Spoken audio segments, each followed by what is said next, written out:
starting off today's G1 conference. So when we talk about communication, there is always a bigger question out there in the paradigm, right?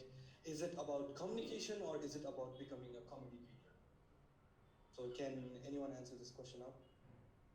Can anyone just provide, let's say, a few, insight onto what we are talking about out here? Nope? All right, I'll move further. The thing is, communication can come into different forms. Okay? So if you look at someone who is, let's say, verbally disabled or verbally impaired, as we call it, so they can also communicate in terms of, let's say, sign languages. I think you guys have seen the sign languages that people put in, right? So people can communicate in terms of, let's say, sign languages. And that would be a bare minimum of, let's say, a form of communication. So आफ्नो कुरा चाहिँ अर्को मान्छेको receiving एन्डमा चाहिँ कसरी पुर्याउने भन्ने कुरा चाहिँ even sign language does that that is a form of communication but being a communicator means putting that question or putting that thought that you are actually putting into communication in the exact right way out to the person who's actually listening on to it. So that is all about being a communicator is. So question ma चाहिँ communication or communicator भनेर राखेको छु नि त.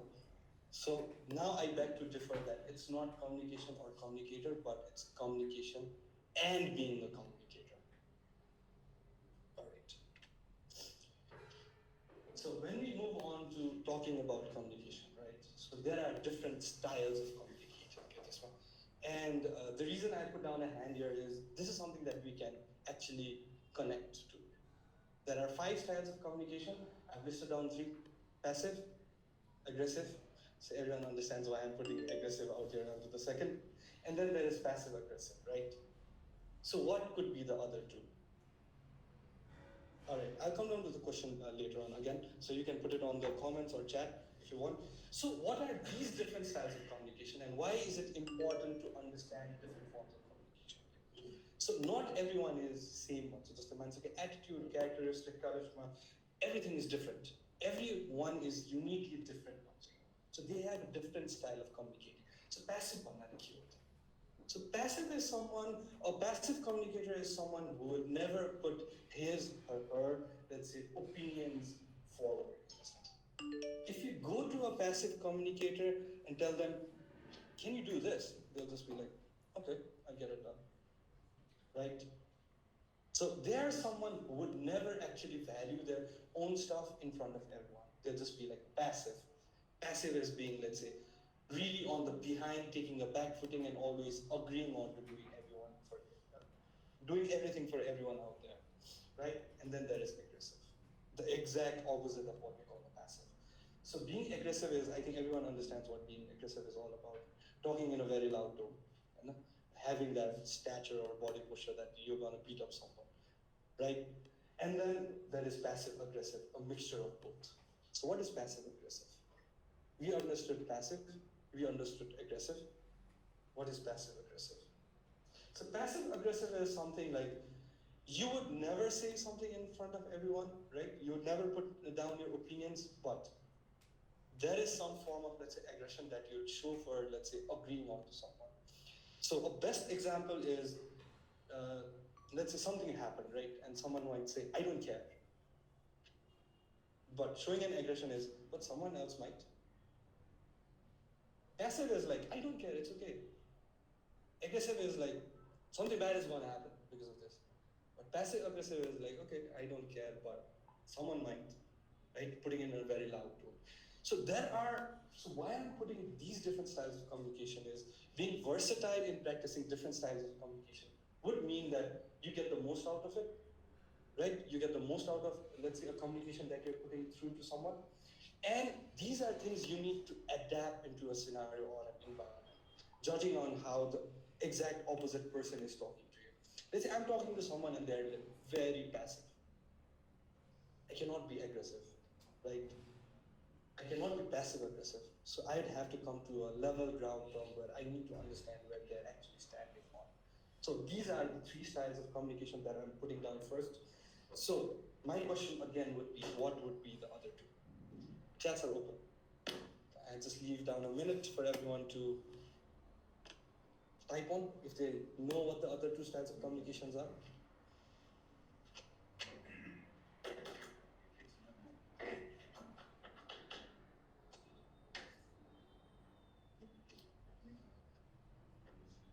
All right, no one putting down anything. All right, moving on. So not everyone can see me out here right now, right? But if you, for those present out here, the reason I put down the hand was I actually showed the index finger is my passive form of communication, right? My middle finger would be the aggressive style of communication. So I think everyone understands the pun that I put out there, right? Yeah. Then there is passive aggressive. So Rosna has put down manipulative, formal communication maybe. Manipulative is one, right? So what is the other one? All right, moving on. The golden rule of thumb. Assertive. Right? So there are 5 forms of communication. The best one, or the one that you should be opting to, is being assertive. Then there is passive. Then there's passive aggressive. Then there is aggressive, and there is manipulative. So I would not like to talk about manipulative because I think that is something we would like to put out of context for right now, but going down to assertive. So what does assertive form of communication actually mean? So this is actually the most effective form of communication if you want to get something done, right? So assertive form of communication is a form of communication where one openly expresses what one is trying to say, what one is trying to convey down to the other person that is actually listening, but it is put in such a manner that it is never offensive and it respects bounds that the other person has.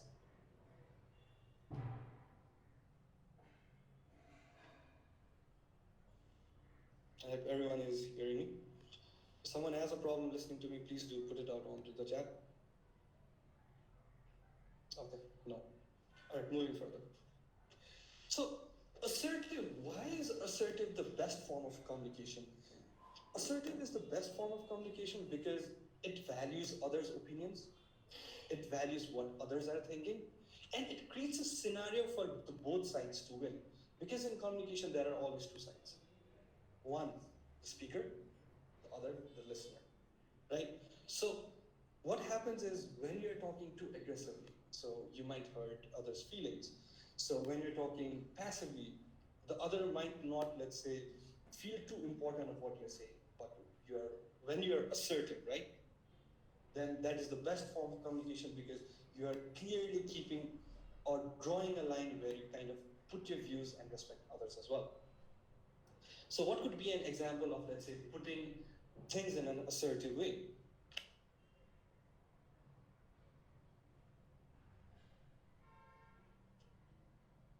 Can someone put down an example? All right, let me just put it out. So when you have a scenario when you're working with someone, right? And when they send across something to you, and you feel that that is not right, or it's not done the right way. So when you put it in a very assertive manner, so how you put it is, so I respect, or let's say I appreciate the work that you have done, but maybe you need to take a look into this, or maybe you need to give it a second thought. That's how you put it assertively. So that what it defines is, it defines having a clear boundary, that that you put your opinion out there, but you also respect the effort or time someone else has given into doing that stuff out. All right. I hope everyone's understood out there.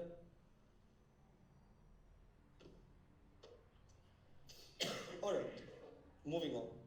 So this is something that I would want whoever is listening on right now or whoever has joined onto this meeting to kind of go out there and explore these styles of communication so that it is better practice and you actually put it into practice and you preach it throughout your life or throughout your professional career, through and throughout.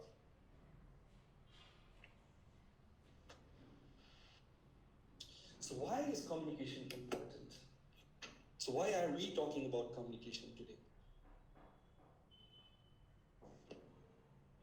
Because communication is central in how we live. Our day, our life revolves around communication, be it personal, be it professional. Wherever you go, you need to communicate. घरमा बसेर आफ्नो, let's say, better halfसँग or after parents or after siblings or somewhere, you always need to communicate. Communication forms that bonds or connections in communication models. So this is why it's really important to communicate, to express your views, to express your feelings, to understand someone better. So that is why you need to communicate. So a singularity that is, let's say, separated from a society, that is separated from everyone else, is not a life that anyone would want to live into. So I think we understand that, right? So communication गरेर कसरी connections बनाउने would be another question. And the styles of communication, we just got a quick overview, right? How to communicate, कस्तो style communicate गर्ने. The communication is not just about speaking. Communication is much more larger than just talking about it and putting the right words into context, putting the right way of speech into context. So it's all about knowing what to do and how to connect with the other persons in communication. So one part of that is rapport building. So what is rapport building? Or, I'm so sorry, did I misspell it? I think it was supposed to be report building. Or is it rapport? No, we excel at doing report building, being on point and precise about what we're trying to convey out to the other person. I'm pretty sure that each one of us has once in their lifetime built a report. But have you ever given a thought about rapport building? I say rapporting is much more effective and connecting and on a personal level very touching in terms of, let's say, as to the contrast of a report. So what is rapport? So as you can study, or let's say you can look out there, it's a state of harmonious understanding with another individual or group that enables communication.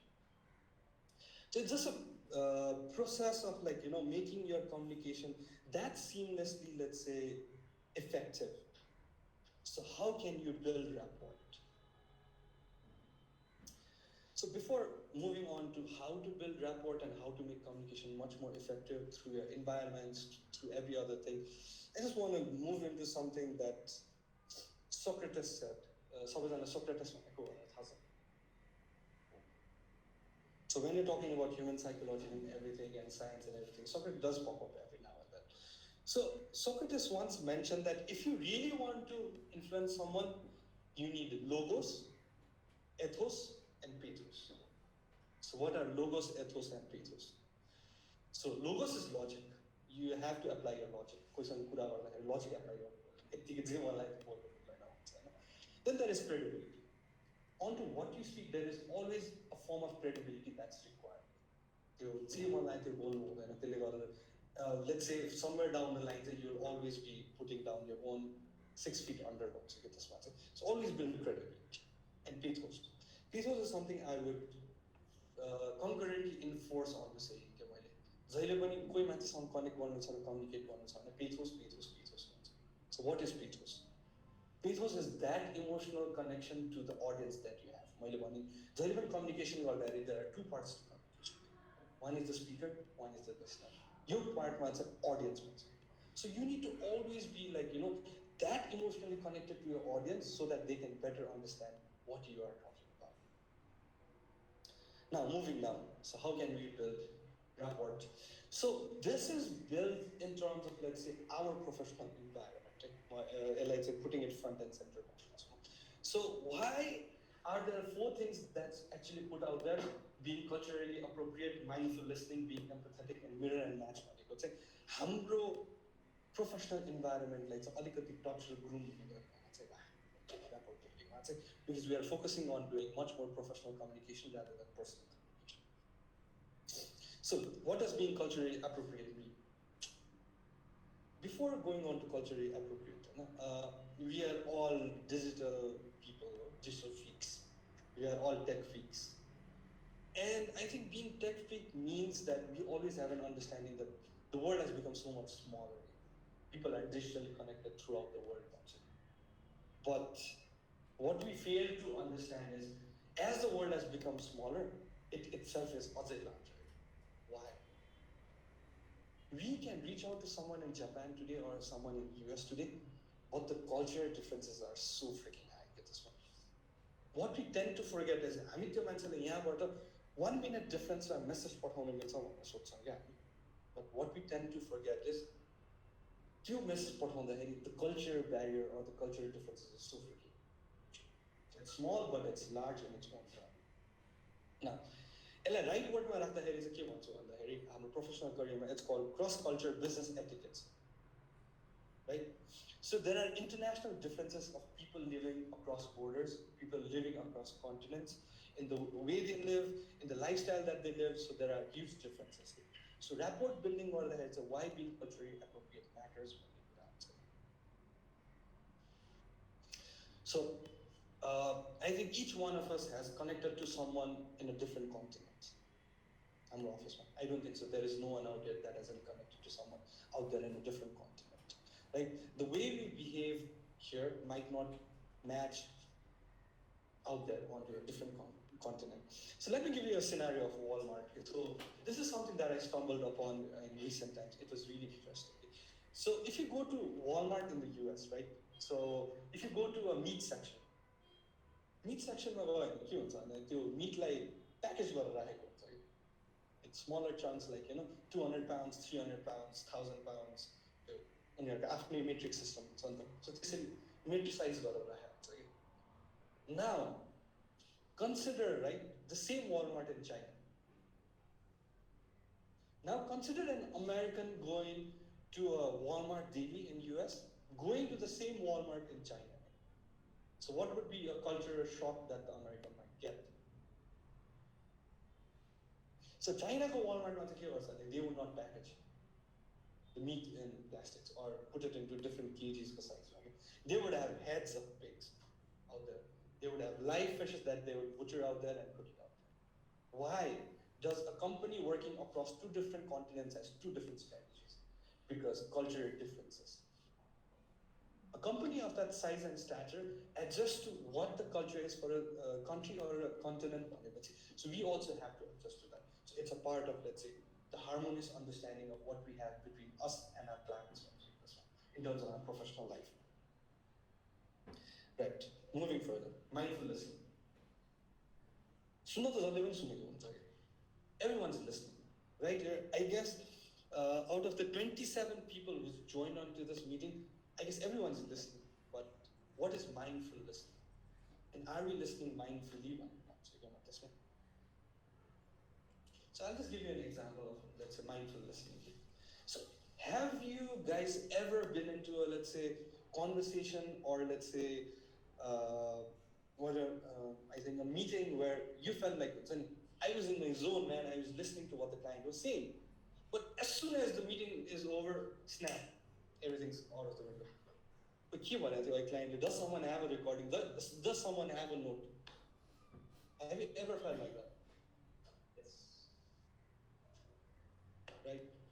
So yeah, so listen, but listen mindfully. It's now how to listen mindfully, because I think every one of us has approached that scenario. And that scenario is because we don't listen mindfully. Earlyको worldमा mindfully listen गर्नलाई it's very problematic because we have so much disturbances around. We have kids running around, we have people talking in and out. But mindfully listen गर्नलाई you have to be present once in the present. Be present in the present. कसरी present हुने त भन्दाखेरि try to simplify your surroundings. Your surrounding एकदमै high tech भनेर you have a 50-inch LED screen all across your wall. No. Do that when you want to have recreational stuff, right? But when you're in a zone, when you want to listen to someone, simplify your surroundings. Ekdamai neat and clean, nothing of disturbances, right? Try to omit yourself or let's say separate yourself from noises. Just like calling about you have a spouse. Try to kind of close that door down and at least put down do not disturb sign for 30 minutes tops for a meeting to attend. Simplify that surrounding out and just listen mindfully. That's right. All right. Mindfully listening, अर्को एउटा कुरा चाहिँ I would put down.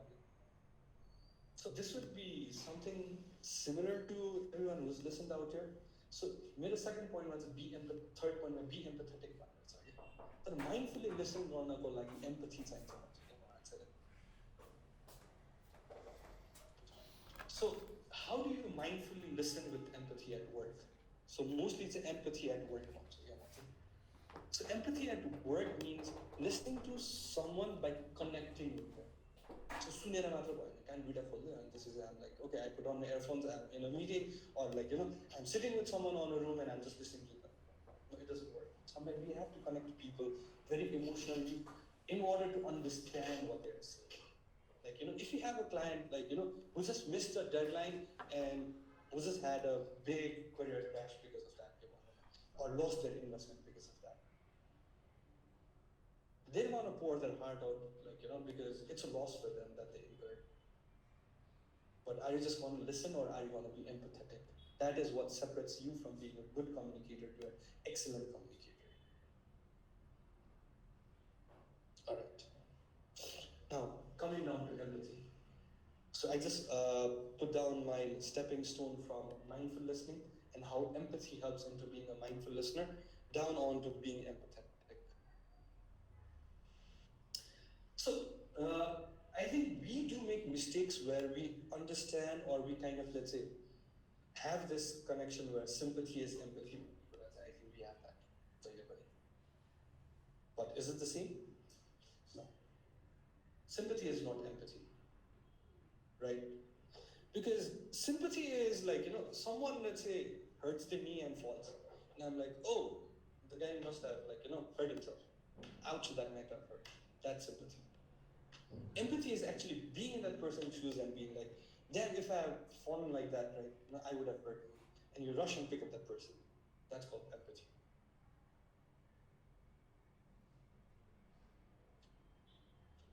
So how does being empathetic help on to rapport building? Does someone have an idea? You can drop it in chat if you haven't.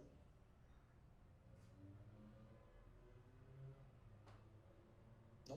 All right. So empathy involves a lot of emotion and, let's say, perspective. The perspective ma connect bhaera मान्छेको emotions सँग connect भएर बुझ्नलाई एकदमै धेरै चाहिन्छ. So empathy मान्छेलाई दिँदाखेरि के हुन्छ भने you become a better listener. उसको फिलिङ्सहरुलाई राम्ररी बुझिन्छ क्या मान्छेले.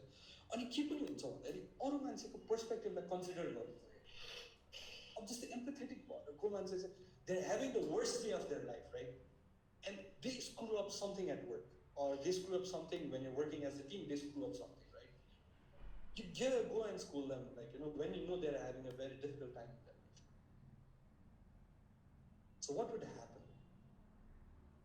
Now put yourself in that own shoes and feel like, I was having a shit day in my life, I had a very bad morning, I had a very bad afternoon, and I had a very bad client meeting, and I mess up something. Someone comes and like, shouts at me. What if you were in that position? What would have happened? So yeah, that is where empathy is very required. But empathy like connect how to be much more empathetic and connect to your peers. Say you take positive actions. So being empathetic means not just having empathy, but taking positive actions when mistakes are made. You need to be supporting, you need to be kind. That's how empathy is shown towards people. So just because you mess up, yeah, obviously you tell them what the wrong is, but you reinforce their behavior on not making a mistake again. I completely understand that like it happened, right? But maybe we should have done this, or maybe the next time you do this to prevent this thing out. So it becomes positive reinforcement to people, and it kind of helps you connect more with them. So we started with communication, but I think we're drifting off somewhere just a line now, right? But I think it will all come down together. Just bear with me, have some patience, right? And I think I'll come down to why this is all communicating and why this all comes together. All right. Moving on. So I think everyone understood what being empathetic is all about. Now, mirror and match.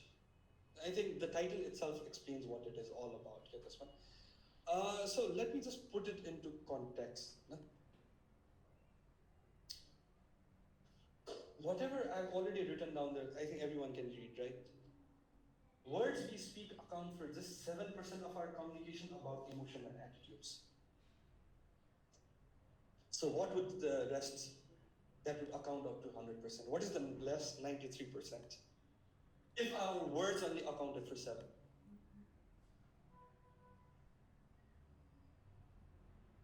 All right. No answers?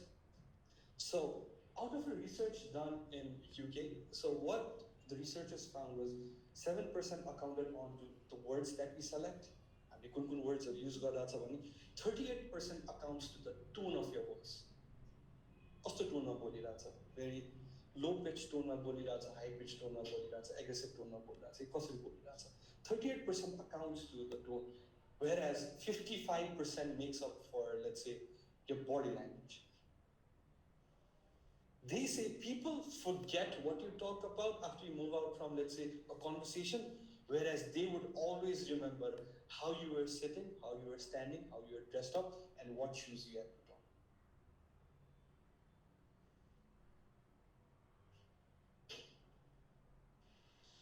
Now, rapport building, where does mirror and match come in? I know we hardly get into situations where we talk face to face with our clients, but our peers are the colleagues are the that we work in office. So always be mindful. Your body language costs us with their peers or something. Now, again, the most important thing. My body language since we work very virtually, right? Now, to 7%, to 33%, sorry, 38%. When you remove that body language altogether, people are more focused on your tone, people are more focused on what words you say when you're connecting with people virtually. So that is something that you have to keep in mind when you're talking virtually. That is something to always keep in mind, right? अब त्यो 7% or 38% bigger भएपछि के भयो?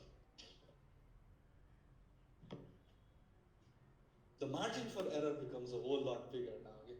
Now, whereas my 7% on using wrong words was just 7%, and my tone was just 38%, now consider that 50-50 or let's say 70-30, it just becomes a whole lot bigger. Now the shit would hit the, let's say, what do you call it, the roof if you mess up somewhere, right? So be very creative of what you say about and what you talk about. And mostly mirror and match when you're communicating with someone virtually, right? What are they talking about? Usko tone kasto cha ta? Ule ke words use garera cha? So त्यसलाई चाहिँ सकेसम्म चाहिँ mirror and match गर so that you're on a safe spot. Alright, did we lose our connection? Is the internet gone? Can everyone hear me, please? Please put down on chat. Okay. Still good.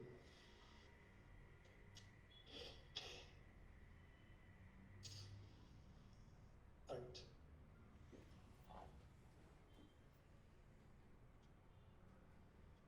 Right, so like I said, the 7% and 38% becomes a whole lot bigger, so mind what you're saying.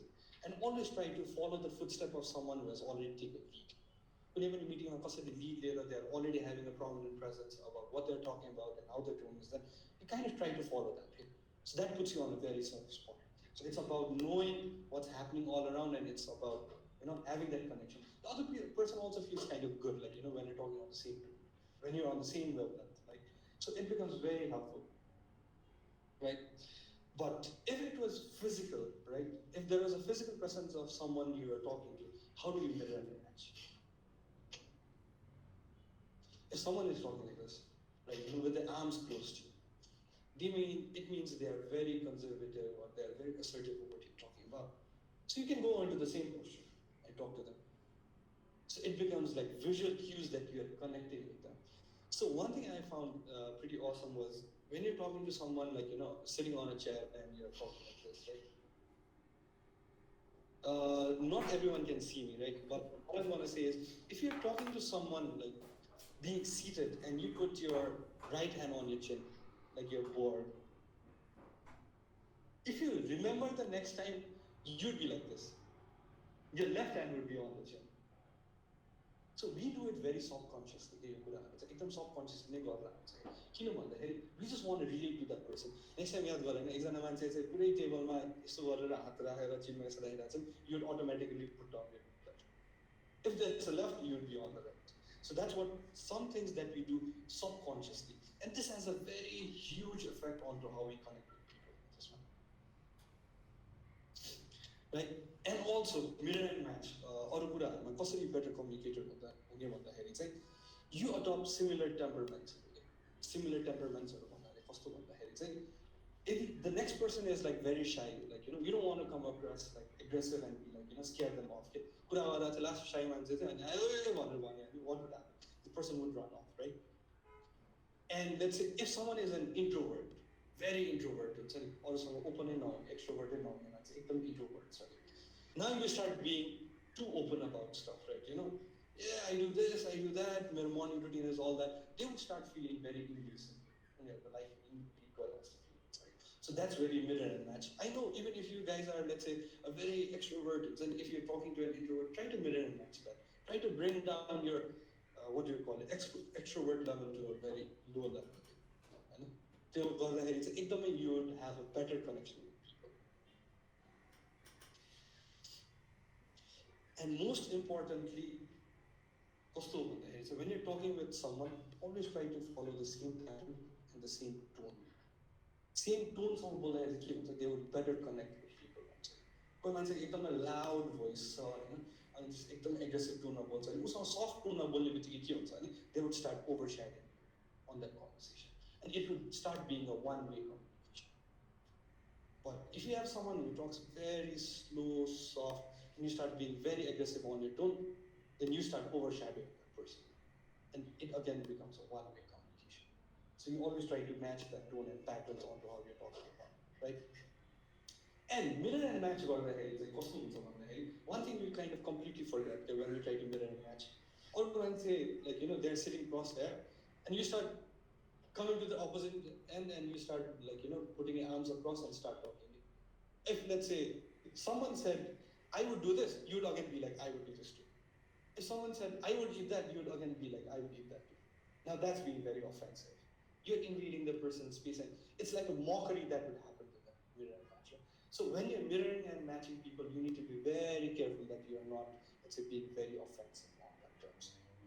All right, so these kinds of things contribute to rapport building, where you connect with the other person that you're talking to. All right, let me put this down. Okay, sorry, skip on. All right, rapport building what's the next part? Because communication is so central that we live in. Communication connections part. We haven't moved further past that.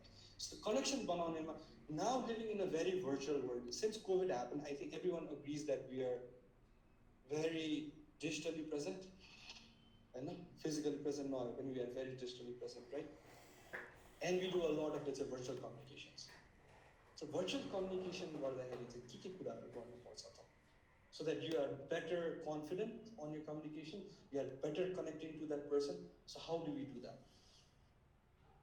So it's very easy. So it has 3 steps to it. So I consider this an art of, let's say, virtual communication. The first one would be planning. So if you read that out, the best part of virtual communication, it rarely happens abrupt and on the spot. I beg to differ sometimes. It does happen abruptly, but important meetings, important conversations happens on a planned schedule. It just does not happen like, right now. Like 15 minutes in, like we are doing, let's say, a multi-minute meeting. It does not happen like that. There are things that are very planned. So virtual communication is step 1 planning. So you can do a variety of things when you're planning. So you can write down scripts, you can organize yourself, right? And then you can put down your whole script onto from, let's say, top to bottom how the meeting would go. What you'd speak when you're, let's say, greeting someone to how you'd speak when it's ending. From things like greetings of the day to avoiding that to just being like, hey, good morning, respecting their, let's say, time zone differences, to to ending like have a good day, and not ending like greeting us the day again. So things like that is something that you plan for. You plan ahead because you have time for that. Also, when you're planning for, let's say, virtual communication, what else do you do? Right? Can anyone answer that? So what would be one other form of planning that we might have that would better suit us for communication? Select the right tools. This is very important. Always select the right tools. Right? You want to talk to someone on a very, let's say, official matter. Would you want to go onto their personal Facebook, Messenger, WhatsApp, and tell them that, hey, we need to talk about work? Right? You need to share a document across to someone. Right? It's something that has been pending from, let's say, last 2 weeks. And do you want to bring them on a call and be like, okay, I'm going to give you an overview of the document. You're going to read line by line. It's a 130-page document. Right?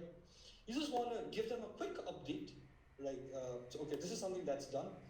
Do you want to pull them on a call and be like, you schedule a call after 15 minutes, you schedule a call after 1 hour, they're all prepared to come on, and you just say one liner. The update is done. Would you want to do that? So planning comes in different forms onto selecting different tools as well. So for each thing you have each tool. You might want to do a video conferencing. If you have a long thing that you want to discuss, you just want to send across a quick message, maybe on Slack, maybe on, let's say, Mattermost somewhere, so those kind of things go into planning, selecting the right tools and kind of scripting onto what you're going to talk about. Now coming down to the next step, executing. So why is execution key, and being true to yourself is the bigger key on to execution? So as you start planning, right, you would have to move on to the next step, that is execution. And the key part of execution is being very true to yourself. Some people would say, fake it till you make it. Nah, you can only get so far, by doing that.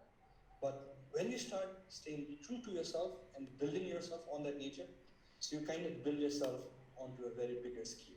So that's why when you're executing, let's say, virtual communication, when you're talking to someone, let's say, onto the other end who does not even know you or who has not even seen you, be very true to yourself. Because one meeting you're out there into the meeting, you're talking all high-pitched, you're talking all, virtual and stuff. Next meeting you're out there talking on soft tone. They might feel like it's two different person talking in your need. So you need to stay very true to, let's say, what you present to the other person. Because being virtually present comes with a burden of not having that physical presence. So you need to be very careful onto how you present yourself. And now there's another part to being true to yourself. Not being physically present doesn't give you the right to slack off. I think we can all agree to that. So on one part, it's a burden that, we are not physically present, so we have to put our best game. And to another part, we are so laid off and chilled that we are not physically present out there. I can just be sleeping on my bed and I can put on my meeting that's going on every day on the same time, right? Is that something that you want to do? Or do you want to be doing multiple things, you're moving all around the house, and while you're joining on a meeting or virtually communicating with someone? Is that something that you want to do? Because I think we talked about listening beforehand, right? We talked about listening meaningfully, right? So while you're executing, always be true to yourself, stay in your comfort zone, take that time out. If you do not have time to execute that virtual communication, lay it off for sometime else. Just be very present and say that you cannot attend this meeting out. Maybe we need to reschedule, right?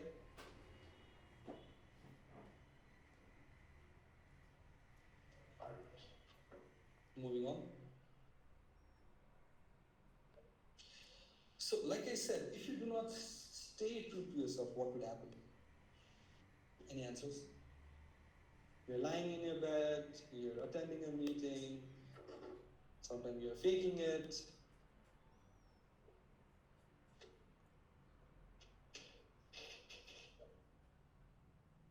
Nothing? It's a disaster waiting to happen, that I'd say. You do not understand what was being talked about. You do not know if you're being addressed, right? So you need to always be omnipresent while you're executing a virtual communication. So that's why do not try to fake it. Just be true to yourself. All right, a few other tips while executing virtual communications.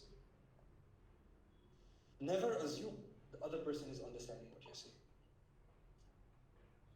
Half of the time, we always assume that the other person gets what we're trying to talk about. And virtual meeting comes, or virtual communication comes in different forms. It can be email, it can be video call, it can be message. So we always have this habit of, let's say, we send a one-liner and we kind of think that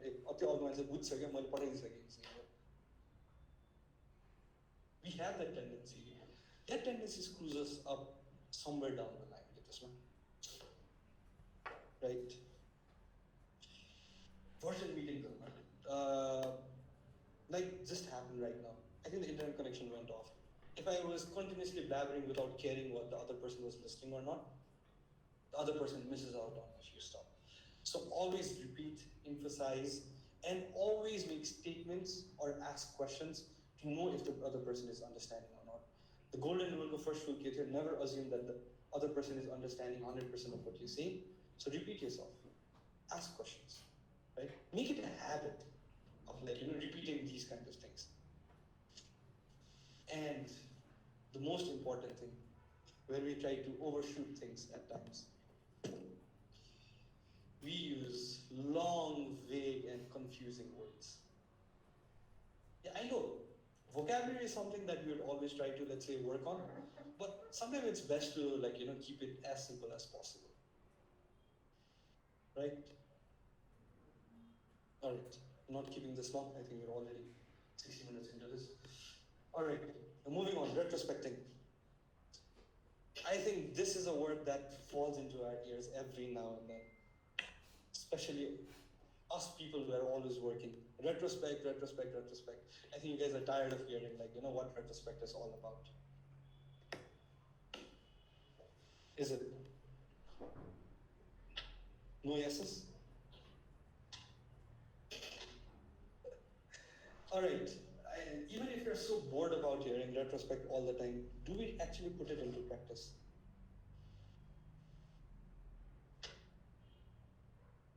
You don't have to answer me right now, but one question I would like everyone to take back from today's G1 conference is, how many times have you guys actually sit down after a meeting to retrospect about what you've spoken about, what you have sent about on an email, or any other form of virtual communication? Just take that back in retrospect. Yeah, not putting it too much of a burden. Just go home. You don't have to think too much. You just sit there and go through the past 5 emails that you sent, or just go through the past 5 meetings that you attended, if you've spoken about. If there's a recording, even better. Yeah, we do talk about retrospecting, but putting it into actual practice is something that's kind of kills us down the line. So yeah, just go back today and think about, let's say, how many times have I actually retrospected about my meetings, or the form of, let's say, way that I'm talking to someone. Not just meetings, forget meetings, right? You came to office, you spoke with someone, it kind of felt bad that मैले यो भन्नु नहुने थियो कि मैले यस्तो तरिकाले भन्नु नहुने थियो कि कतिचोटि चाहिँ घर गएर सोचेको छ यो कुराहरू घर गएर सोचेको छ भोलि आएर त्यो मान्छेले ए सरी यार भोलि चाहिँ मैले यस्तो भनेको थियो भने त हामीले do we put it into practice? To retrospective practice मा हुने कुराहरू त्यसमा चाहिँ. So there is a phrase that goes with retrospect. I think everyone knows this. You just look back, learn, adapt, and excel. Is it being boring? I promise it's just a few other more slides. All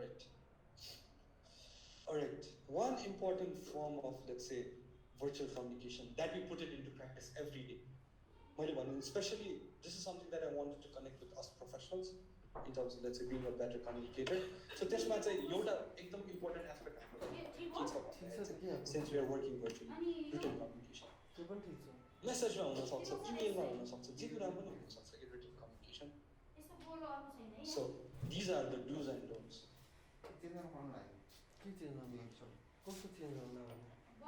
I don't think so. I have to read line by line. There's just something that I have put into context. Every time when you're writing to someone, when you're sending a text, the stage is always set. The stage already set. If let's say you're sending a weekly performance, I don't know, report to your client, right? Or let's say a weekly update to your client. The stage is already set. The client always will know. It's a weekly report that's coming. How you write it defines how you shine onto it. So always consider the stage is always set and shine on it. A few do's and don'ts. I mean, if everyone wants to hear me blab. But just going through it. Don't be too direct. Consider yourself how you want to read that email that is being sent out to you. That is something you should put into practice that you're sending out once this one. Okay, even better word, and it's like ultimately better word, even a form, a fun form of word. Etiquettes. The do's and don'ts of written communication are just etiquettes. And even better, I'm here, netizens. We are a generation that thrives on the internet. 24/7 internet. Can work internet or internet or movie internet. Now combine those two. Your netizens etiquettes combine. These are your primal Bible for netiquettes. So I hope everyone would go back and kind of form their own netiquettes book where they have their own set of, let's say, do's and don'ts. Everyone might differ, or everyone might beg to differ. Mere do's might be someone else's don'ts. So have your own playbook. So these are just some standard things that I pulled out from my netiquettes book. I have a standard format of emails that's my do's. I always write it in a form that it is addressed to me. I don't rush to finish my emails. I take time to go through it. I don't use strong languages. And strong languages are not key. This is very relevant in our world right now. Strong languages are not. Strong language is something that might put into question someone's race, ethnicity, structure. Always avoid these kinds of words in written communication. You might have said it jokingly in front of someone when you're physically communicating, but once gone in email, that puts a black mark in your life through and throughout. And don't be direct. I think everyone knows that, right? To be respectful and don't be direct. Because when you're formally communicating with someone on a written communication, it's not your body. It's not your friend. साथीसँग कहिले पनि written communication गर्दैन हामीले त्यो message गर्न पठाइहाल्छ that is I don't consider that a written communication right कहिले पनि साथीसँग हामी written communication गर्न आउँदैन so always be respectful and don't be direct. All right, one more important aspect of don't be slow to respond. Why is it out there? Why is it there out in my Bible?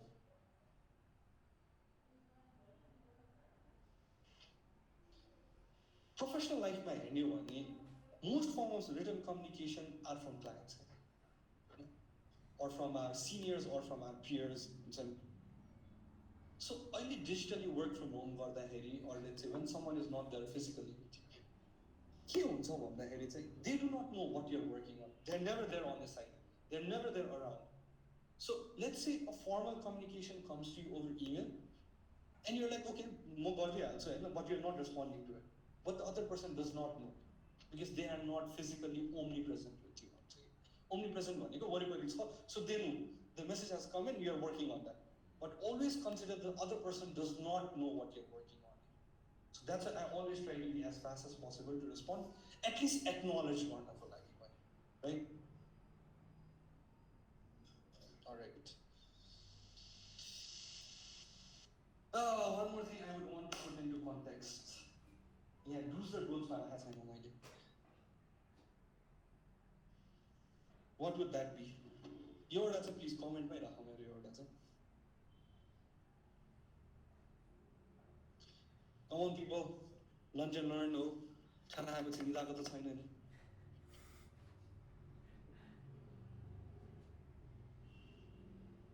At least a no would do. Or anything else that needs to go into do's and don'ts of online communication.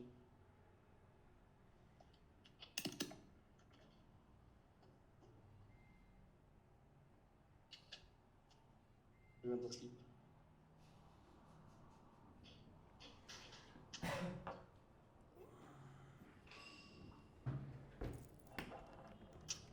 Alright, I'll try to keep this short. I think everyone's slacking off or dozing off after lunch. Alright, proofread. This is something that I did not put out there because I was hoping someone would pick this up. Okay, Avinash has sent that. Maybe check the content that was sent across. Very good. You need to check into the contents. We need to respond. That's another good thing Sanjay has put down.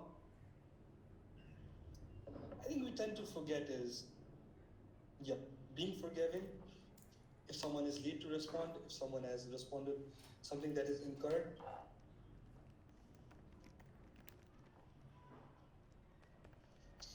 take some time to think about what you want to communicate, then stick to that main message, very on point. But I do not see something that actually needs to be there. Proofread.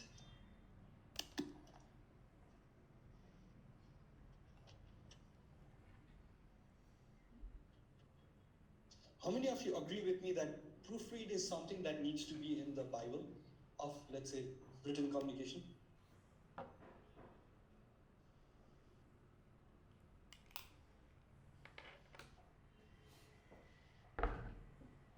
Alright, why proofread? So sometimes you write things down, right? You write things down in a hurry, you just jot things down, or let's say someone else has helped you write that thing down. So do you always trust that person to write the right things? Do you blindly trust that person to write the right things? Not at all. I don't even trust myself. See? So, do we proofread?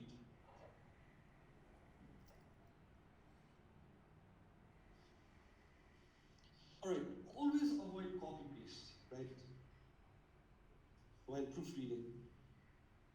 What we tend to do is, Neeraj doesn't even trust himself, and Sonia is asking a question about trust. So if you're trusting someone else to write, let's say, the email liners or written communication for you, always proofread. Never trust that person out. Because once you hit that send button, there is no coming back from it. I think everyone agrees to that, right? Once you click send, you have 20 seconds to save yourself, to do and undo. If it's, I am, like you can at least edit it out, but if the person has read it, it just makes you look bad again if you edit it out. But once you hit that send button, there is no chance you're going to get saved. So always proofread, always try to use the right vocabularies, always try to convey your messages in the right manner. Alright, with that said, I think we'll still go on to chat and we'll let other people write their do's and don'ts. Like I said, everyone's do's and don'ts are completely different to mine. So please do write your do's and don'ts out there. Put a title do, put a title don't, so that other people can learn from it as well. So I think it would pretty much help other people to kind of learn what other people are practicing out there. Alright. Just 2 more slides to go, putting it very quick. So, what is conflict management? We have learned about everything. Assertive, कसरी बोल्ने, हाम्रो different styles of communication कस्तो, rapport build गरेर मान्छेसँग connect कसरी गर्ने, effective communicationsहरू कसरी लेख्ने, सबै कुरा बुझिसकेको. तर ultimately communicating does land us into conflict. मान्छेसँग जति communicate गर्ने त्यति conflict हुन्छ भन्छ के भन्छ. And it's a good thing as well. Conflicts are unavoidable. I think most people would agree out here. Conflicts, not just professional but personal conflicts. Maybe spouse wrong way, you have a conflict going on. As a key way, I was, let's say, having a bad morning, I said something to my colleague, went across in a wrong, right? Conflicts do happen. In communication, the more you communicate, more conflicts do arise. But whatever we have kind of, let's say, learned out there, Matthew, our styles of communication, the right style of communicating, the right way of connecting to people, and being an effective communicator are what I hope would help to resolve a conflict. So being a better communicator is just not about talking with the audience. It's about the different forms that comes with it. And one form that is very important in our personal or professional career is managing conflicts. मान्छेसँग झगडा हुन्छ तर झगडा भयो भने त झगडा गरेर छोड्ने होइन नि त कुराले राम्रो बनाउने हो नि त तर कुरा गर्दाखेरि पनि तत्त्व र ममा भएको कुराहरू त राइट हुँदैन So there are forms of communication that you need to adopt to manage conflict. And the more you excel in communication, the more you will have ways to manage conflict. And even better, what I say is, conflicts are unavoidable. Conflicts define a relationship. जति झगडा हुन्छ त्यति माया हुन्छ भन्छ क्या या कुरा हाँसिराख्नु हुन्छ मेरो अगाडि I think you understand होइन तर जति झगडा भयो त्यति माया हुन्छ भन्छ कि तर झगडा भयो भने फेरि झगडा गरेर भन्दैन नि त कसरी बोल्ने कसरी कनेक्ट गर्ने मान्छेसँग त्यो वेमा बोल्दाखेरि के हुन्छ भन्दाखेरि we come out stronger from that relationship भन्छ कि a professional be it professional or be it professional. And ultimately, why I put it down was ultimately हामीले आज जे कुराहरू सबै सुन्यौँ होइन it comes down to now being, let's say, a better communicator and resolving conflicts. So अर्को एउटा कुरा मैले लास्टमा राखेको थिएँ मैले build our positive to resolve negatives. So assertive communication is something that's positive, rapport building is something that's positive. So you're something positive like here. Say yes, conflict also when conflict is negative, we need to try to resolve that now. All right. One of my last slides.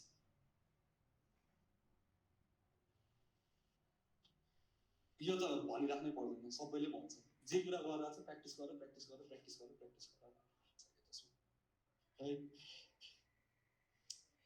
अनि मैले अघि फर्स्टमा I think it was a wild back होइन मैले first slide देखाएको थिएँ मैले art of communication भनेर राखेको थिएँ भने whereas right now I am writing communication is a skill म त अझै पनि English is a language avoid गर्छु क्या त्यसलाई I first go down to why communication is a skill आर्टबाट अहिले स्किल किन भयो त Can anyone write that down? All right, I would not ask that burden of anyone. कस्तो हो भने आर्ट र स्किल भनेको चाहिँ complementary phases of a point भन्छ कि होइन कुनै पनि मान्छेको क्रिएटिभ स्किल युज गरेर गर्ने कुरालाई चाहिँ आर्ट भनिन्छ राइट तर skill would be perfecting that art so the better communicator that you become communication will become a skill that you own over time. And English is just a language. English is just a language. Most people would disagree with me. English exam science English is very important. तर नेपालीमा पनि right वेमा communicate गर्न आएन भने इङ्ग्लिसको के मतलब could you please do this for me भनेर इङ्ग्लिसमा भन्ने अनि नेपालीमा गर्छ ओइ तँ यो गर्दैन भनेर भन्दै चाहिँ is that a better firm of communication Right? Not all of us might have had the good training or let's say the good practice to let's say sharpen our English skills, our vocabulary, our pronunciations. तर त्यही कुरालाई अर्को ल्याङ्ग्वेजमा पनि त गर्न सकिन्छ नि त एन्ड कम्युनिकेटर भनेको चाहिँ त्यो एउटा स्किल हो भन्ने जुनसुकै ल्याङ्ग्वेज होस् either you know Spanish either you know English either you know Japanese just make year communication skills better and language भनेको चाहिँ सेकेन्डरी तर त्यो भन्दैमा ल्याङ्ग्वेजलाई ओमिट गर्न मिल्दैन त्यसमा चाहिँ मैले अहिले भनेको कुराहरूमा ल्याङ्ग्वेज भर्खर कसैले सिकिरहेको छ यो working baby steps in new languages भने ठुलो एक्सप्रेसिभ वर्ड्सहरू युज नगर्ने टु द पोइन्ट लेख्ने कुराहरू you just kind of let's say learn adapt and excel right but take it back practice practice practice it's an art the more you hone your skills your communication skills better अनि पछि language Alright, so मैले practice भनेर भनिरहेको थिएँ सबैलाई and it's a skill भनेर भनेको. So let's communicate better. So this is something I wanted to put out last. So this image is very befitting one. So if you see a guy in the office like politics or laptop or just come by and talk to us. So firstly, it's going to be either me or it's going to be either Avinash, and we love to talk the hell out of people.